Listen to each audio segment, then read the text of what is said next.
In this video, we show how to replace a chassis intrusion switch in a PowerEdge R7725. Before working inside your system, read through and follow the safety guidelines to protect your system from potential damage and ensure your personal safety. For more information about safety guidelines, see the service manual at dell.com/support. To remove a chassis intrusion switch with the cover and risers 1, 3, and 2 removed from the system, remove the 2 screws to secure the chassis intrusion switch to the chassis. Then unroute the cable,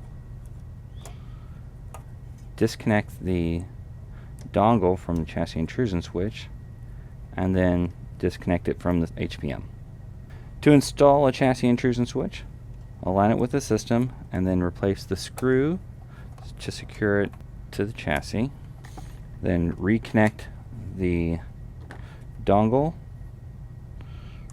to the intrusion switch and run the cable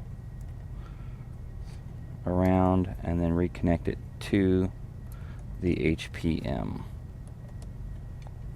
Make sure that your routing is okay. For more information or assistance about the PowerEdge R7725, visit dell.com/support.